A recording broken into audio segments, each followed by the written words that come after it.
Welcome to Sneha TV. Bigg Boss అంటే తెలియని TV ప్రేక్షకుడు ఉండడు. ప్రపంచవ్యాప్తంగా కూడా చాలా ఫేమస్ అయినటువంటి టీవీ ప్రోగ్రామ్. సో ఈ క్రమంలో తాజాగా మన ఇండియాలో ఏదైతే బిగ్ బాస్ జరిగిందో దాని మీద చాలా వివాదాలు నడుస్తూ ఉన్నాయి. దాన్ని బ్యాన్ చేయాలని కూడా చాలామంది చెప్తా ఉన్నారు. అసలు ఆ బిగ్ బాస్లో ఏం జరిగింది, ఎందుకు బ్యాన్ చేయాలనేటువంటి దాకా పోయిందనే విషయాన్ని సినీ క్రిటిక్ దాసరి విజ్ఞాన్ గారితో మాట్లాడి తెలుసుకునే ప్రయత్నం చేద్దాం. విజ్ఞాన్ గారు, బిగ్ బాస్ ఏంటండి? మన తెలుగులో కూడా త్వరలో స్టార్ట్ కాబోతుందని చెప్పేసి మనకి వివరాలు వచ్చాయి కదా. ఆల్రెడీ మనం చెప్పాము ఇంతకుముందు లేడీ కంటెస్టెంట్లు ఎవరు అనే విషయం చెప్పాము. సో తాజాగా ఇప్పుడు ఢిల్లీలో అంటే తెలిసి హిందీలో జరిగినటువంటి ఒక బిగ్ బాస్ ప్రోగ్రామ్ అనుకుంటా, వైఫ్ అండ్ హస్బెండ్ ఇద్దరు కూడా బిగ్ బాస్ రూమ్కి వచ్చారు. దాంట్లో వాళ్ళు శృంగారంలో పాల్గొన్నారు అనేది ప్రపంచవ్యాప్తంగా కూడా పెద్ద హాట్ టాపిక్గా మారింది. సో హిందీ ఇంగ్లీష్లో కూడా ఉన్నాయి కానీ అప్పుడెప్పుడు ఇట్లాంటివి రాలేదు. ఏదో కిస్ చేయటం, స్విమ్మింగ్ పూల్లో కిసెస్ అట్లాంటివి వచ్చాయి కానీ ఇంత దారుణమైనటువంటి ఇది ఎప్పుడు జరగలేదు. దీన్ని మీరు ఏ విధంగా చూడాలంటారు? ఫస్ట్ కాన్సెప్ట్, నువ్వు హస్బెండ్ని వైఫ్ని లోపలికి తెచ్చావు. నెంబర్ 1, హస్బెండ్ని వైఫ్ని ఒక మంచం పైన పడుకోబెట్టావు. నెంబర్ 2, ఎలవ్ చేసావు. నెంబర్ 3, మీరు ఇక్కడ బిగ్ బాస్ హౌస్లో నాటకాలు ఆడకండి, మీరు బయట ఎలాగున్నారో ఇక్కడ కూడా అలాగే ఉండండి అని ఫేక్ వద్దు, మాస్క్ వద్దు, మీరు ఎలా ఉన్నారు అలా ఉంటేనే ఈ షోల్లో విజేతలు అవుతారు. బయట ఒకలాగా లోపల ఒకలాగా డ్రామాలు చేయకండి, మీరు డ్రామా చేసిన అర్థమైపోతుంది, మీరు ఎలా ఉన్నారో అలాగే ఉండండి అని చెప్పారు. వాళ్ళిద్దరు కూడా బయట ఎలా పడుకున్నారో, వాళ్ళ ఇంట్లో ఎలా పడుకున్నారో నలుగురు ముందు మరీ చండాలంగా చేయలేదు కానీ ఒకరినొకరు వాటేసుకొని పడుకున్నారు. ఓకేనా? ఇప్పుడు నీ థీమ్ ప్రకారంగా వాళ్ళు నడుచుకున్నారు, వాళ్ళ తప్పేం లేదు. సీరియస్లీ అసలు అట్లా పడుకోబెట్టి మొగుడు పిల్లల్ని పక్కన ఒక మంచం మీద పడుకోబెట్టి రాత్రిపూట నువ్వు ఏం చేయొద్దు అంటే వాళ్ళు ఎందుకుంటారండి? ఇప్పుడు ఎవడో కంటెస్టెంట్ ఇంకెవరో ఆమె వచ్చి అక్కడ అర్ధరాత్రి పూట గుసగుసలాడి దుప్పటి కప్పుకుంటే నువ్వు దాన్ని కవర్ చేయాలి, వీకెండ్ వచ్చి ఖండించాలి. ఇక్కడ నువ్వు అలా చేశారు కదా, అవును, అదే విధంగా ఒకే బెడ్ మీద పడుకోవటం 100% చెయ్యాలి. ఇప్పుడు నువ్వు తెచ్చిందే మొగుడు పిల్లల్ని షోలో పెట్టావు, నువ్వు తెచ్చింది పోనీ నువ్వు ఆమెనో రూమ్లో ఈయననో రూమ్లో వేసి మీరు ఎలా ఉంటారో చూద్దామని చేయలా, ఒకే మంచం మీద ఎలవ్ చేసావు, వాళ్ళు పడుకున్నారు. అది బిగ్ బాస్ ఆ బెడ్ అయ్యి కూడా ఓయో రూమ్ లాగా ఉంటాయి, ఎక్కడో హోటల్ గదిలో ఉన్నట్టు ఓయో రూమ్ లాగా ఉంటాయి. ఇంకా చెప్పాలంటే ట్రావెలింగ్ బస్ ఫీలింగ్ ఇస్తాయండి. చుట్టుపక్కల అందరు జనాలు పడుకుంటారు, వీళ్ళ కోటాలో వీళ్ళు పడుకుంటారు. నువ్వు వాళ్ళని తాకొద్దు ముట్టొద్దు అంటే ఎలా? వాళ్ళు ఎలాగో హస్బెండ్ వైఫే.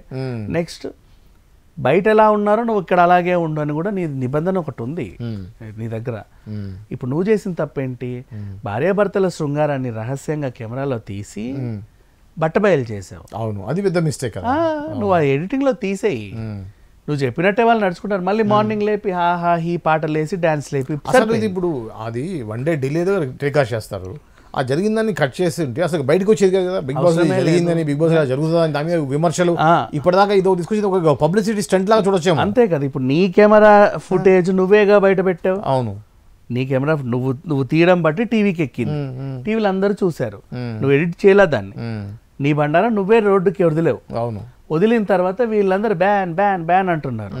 అంటే నువ్వు పబ్లిసిటీస్ట్ అంటే అది అంతే కదా, కావాలని చేసుకున్నదే. అంటే జనాలకు అలా మైలేజ్ వెళ్ళాలి అని. తర్వాత బాగా అందరు గొడవలు చేసినప్పుడు వచ్చి ఇదే ఆన్సర్ చెప్తాం. అయినా ఏముందండి, భార్యాభర్తలు మేమే ఇలా చేసాం, అది అసలు కట్ చేసి ఉండాల్సింది, మా ఎడిటర్ చూసుకోలేదు, ఇక్కడ నుంచి కట్ చేస్తాం అని చెప్తారు. కానీ రావాల్సిన మైలేజ్ అయితే వస్తుంది. నెక్స్ట్ ఇప్పుడు వీకెండ్ వచ్చే పెద్ద మనిషి ఆయన కూడా ఏంటండి మీరు ఎందుకు అలా చేశారని అనకూడదు, టాపిక్కే తీయకూడదు. వై? బికాజ్ నువ్వు తెచ్చిందే మొగుడు పిల్లల్ని 1-4 సార్లు గుర్తుపెట్టుకోవాలి. తెచ్చావు, ఒక బెడ్ మీద పడుకోబెట్టావు, బయట ఎలా ఉండ మీ ఇంట్లో ఎలా ఉన్నారో ఈ ఇంట్లోనూ అలా ఉండమని చెప్పి న్యాచురల్ గానే ఉన్నారు. న్యాచురల్ గా లేకపోయినా సరే మొగుడు పిల్లల్ని మంచం మీద పడుకోబెట్టి ఏసీ దుప్పటి కప్పితే వాళ్ళు ఏం చేసుకుంటారండి? వాటి తిరిగి ఒకరు ఇటు తిరిగి ఒకరు పడుకుంటారా? అంతే కదా, కామన్ అది. It happens. నువ్వు తీయడం తప్పు, చిత్రీకరించడం తప్పు, కెమెరాలో రికార్డ్ చేయడం తప్పు, టెలికాస్ట్ చేయడం ఇంకా చాలా పెద్ద తప్పు. అది ఇక్కడ బిగ్ బాస్ యాజమాన్యం చేసిన మిస్టేకే ఇది. ఇక మన తెలుగు విషయంలోకి వస్తే బిగ్ బాస్ సీజన్ 8 స్టార్ట్ అయింది. ఆ 8 అనేది ఫస్ట్ అడ్డంగా నిలువుగా అట్లా ఇట్లా వెళ్ళింది. అడ్డంగా అంటే ఇన్ఫినిటీ, ఇటు వెళ్తే 8, మధ్యలో ఇంకేదో ఒక చక్రం పౌరాస్త్ర లాగా తిరుగుతుంది. మరి దానికి ఏమన్నా వ్యవహారం ఉందో లేదో తెలియదు. కంటెస్టెంట్ల జోలికి వస్తే వేణుస్వామి పోతున్నాడు, కుమారి ఆంటీ పోతుంది, బరెలక్క పోతుంది, కుషిత కుల్లపు పోతుంది, ఈ రాజస్థానం లావణ్య పోతుంది పోతుంది అని సురేఖ వాణి పోతుంది. ఇట్లా ఇట్లా ఇట్లా కొన్ని వార్తలు వచ్చాయి. అంటే ప్రతిసారి సామాజిక మాధ్యమాల్లో బాగా వైరల్ అయ్యే వాళ్ళు ఎవరైతే ఉంటారో వాళ్ళని బిగ్ బాస్ సీజన్లో తీసుకోవడం వాళ్ళకు కూడా ఒక సాంప్రదాయం లాగా అయిపోయింది. అంటే వాళ్ళనే చూస్తారేమో జనాలు ఇంట్రెస్ట్ కానీ, ఆ సంవత్సరం బజ్ ఉంది కదా వీళ్ళ మీద అని. ఇప్పుడు వేణుస్వామి లాంటి వాళ్ళకంటావా, ఆయన నేను జాతకం చెప్పను పో, నేను చెప్పింది అబద్ధం అయ్యింది, ఇక నుంచి నేను చెప్పను అని నోటికి ప్లాస్టర్స్ కూర్చున్నాడు.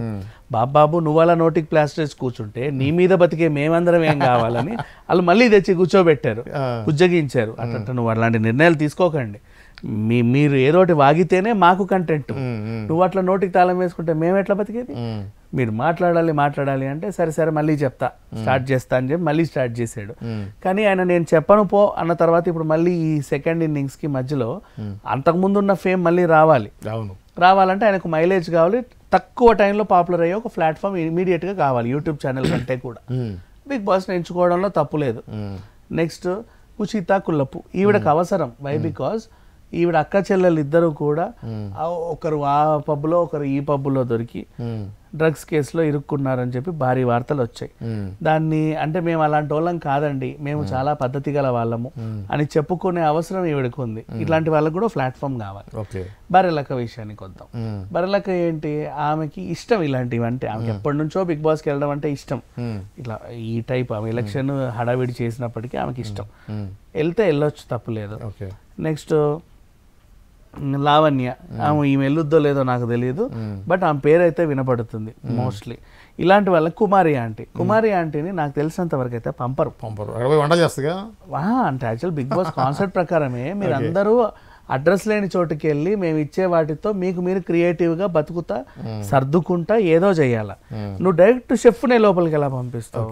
అంటారు నాన్న బాగున్నావా అని చెప్పి అందరికీ వడ్డిచ్చేస్తుంది, అందరు ఎమోషనల్ కనెక్ట్ అవుతారు. సడన్ గా ఒక 5 వారాలు 6 వారాలుగా పీకేస్తావు ఆమెని, అప్పుడు వాళ్ళందరూ నోరెల్లో పెడతారు, చచ్చిపోతారు ఇంకా. అంతేగా అప్పుడు మంచిగా కడుపునట్టు తిని బేవ్ అన్నోళ్ళు సడన్ గా ఏం ఉండదు. అది ఒక స్ట్రాటజీ, మేబీ అది ఒక స్ట్రాటజీ, అలా పంపినా పంపొచ్చు, చెప్పలేవు, బాగుంటది ఇలా కూడా. ఇట్లా కొంతమంది సెట్ ఆఫ్ పీపుల్ అనుకుంటున్నారు. నాకు ఒక ఇన్ఫర్మేషన్ ఉంది విజ్ఞాన్, ఇప్పుడు మీకు అంటే విజ్ఞానికి కూడా బిగ్ బాస్ నుంచి పిలుపు వచ్చింది అని మాకు వచ్చే ఇన్ఫర్మేషన్, మీరేమంటారు దానికి? స్టార్ మా నన్ను పిలవద్దు ఫస్ట్ ఆఫ్ ఆల్. అవునా? ఎందుకంటే నేను గతంలో వీళ్ళు సమంత నాగచైతన్య విడిపోయినప్పుడు నేను సమంత వైపు చాలా నిలబడ్డా. అండ్ ఆ మధ్య కాలంలో రిలయన్స్కి మా టీవీ అమ్ముడుపోతుంది అనే ఒక వార్త వస్తే చెప్పా. అప్పుడు స్టార్ మా యాజమాన్యం వాళ్ళు కూడా అది తీసేయండి, దాంట్లో వాస్తవాలు ఏం లేవు అని చెప్పి ఆ ఛానల్ యాజమాన్యం చెప్పారు. ఓకే. అండ్ 1-2 సందర్భాల్లో కూడా నేను అక్కినేని ఫ్యామిలీ నుంచి మాట్లాడితే అన్నపూర్ణ నుంచి మెసేజ్లు వచ్చాయి, మీరు అలా మాట్లాడొద్దండి, మీకు తెలియదు కదా నిజాలు, మీరు ఒకవైపు ఎలా నిలబడతారు అని అడిగారు. ఎందుకో నేను ఎప్పుడు సమంత వైపుకునే ఉన్నా. సో ఆ ఇదితో స్టార్ మాకి నాకు చెడింది బంధం. సో పిలవరు ఫస్ట్ ఆఫ్ ఆల్. నెంబర్ 2, పిలుపు వచ్చినా వెళ్ళే స్థితిలో నేను లేను. నాకు సాయంత్రం నాకంటూ కొన్ని షెడ్యూల్స్ ఉన్నాయి, సాయంత్రాలు నాకంటూ కొన్ని అలవాట్లు ఉన్నాయి, అవన్నీ మానుకొని నేను వెళ్ళలేను, నేను బతకలేను. ఈ 2 అలవాట్లు, అందుకని చెప్పేసి ఐ కాంట్. సరే ఈ విషయం పక్కన పెట్టేస్తే, నెక్స్ట్ సామాజిక మాధ్యమాల్లో ఎప్పుడు బాగా వైరల్ అయ్యే వీళ్ళు జనాలు ఉంటారు కదా, వీళ్ళని ఎంచుకొని పంపించుకుంటారు. ప్రతిసారి ట్రాన్స్జెండర్ కానీ ఉంటారు కదా, ఈసారి గే కేటగిరీలో మొన్న ఓం భీమ్ బుష్ అనే సినిమా రిలీజ్ అయింది, అందులో గే క్యారెక్టర్ దయ్యమయ్యింది, ఆ పిల్లోడిని కూడా పిలుస్తున్నారని ఒక వార్త. నిజానికి గేనే? అతను ఒరిజినల్ కూడా గే అని చెప్పుకున్నాడు కొన్ని ఛానల్స్లో, ఆయన ఇంటర్వ్యూలో ఒరిజినల్ అంట. మరి అది దొరికినప్పుడు సెలబ్రిటీ అయ్యాక తీసుకెళ్ళడంలో తప్పలేదుగా. అండ్ మళ్ళీ ఒక పాటలు పాడేవాళ్ళు, డాన్స్లు వేసేవాళ్ళు, నెక్స్ట్ ఈ కామెడీలు చేసేవాళ్ళు, వాళ్ళొకరు వీళ్ళొకరు, ఆ యాస ఈ యాస మాట్లాడేవాళ్ళు, ఒక క్రిస్టియన్ ఒక ముస్లిము, ఇట్లందరినీ బ్యాలెన్స్ చేస్తూ ఒక కంటెస్టెంట్లు అయితే డిజైన్ చేస్తారు. అందులోనూ ఈ డిజైనింగ్లో కూడా బాగా ఇన్స్టాలో సోషల్ మీడియాలో బాగా ఫేమ్ అయిన వాళ్ళు కొంతమంది, ఓ ఫేడ్ అవుట్ హీరోయిన్, ఓ ఫేడ్ అవుట్ హీరో, పాపం మళ్ళీ వీళ్ళకి సెకండ్ ఇన్నింగ్స్ అవసరం అనుకునే వాళ్ళు, ఇలా ఒక టీం సెట్ చేసి వాళ్ళు పంపించుకుంటారు. అయితే సీజన్ ఫస్ట్లో సినీ క్రిటిక్గా ఆయన వెళ్ళాడు కత్తి మహేష్, అప్పుడు ఫస్టో సెకండో ఏదో మరి. ఆ తర్వాత మళ్ళీ ఇంకో సినీ క్రిటిక్ ఇప్పుడు నేను ఉన్నాను కాబట్టి వెళ్తున్నావా అని అడుగుతున్నారు. బట్ ఇక్కడ రెండు విషయాలు ఏంటంటే, ఒక స్టార్ మాకి నాకు ఎందుకో చెడింది ఏదో విషయంలో, అండ్ నాకున్న ఈ అలవాట్ల వల్ల ఐ కాంట్. Okay, right. ఇది బిగ్ బాస్ సంబంధించినటువంటి ఇన్ఫర్మేషన్. అంతవరకు చూస్తూనే ఉండండి Sneha TV. Sneha TV, please like, share and subscribe Sneha TV.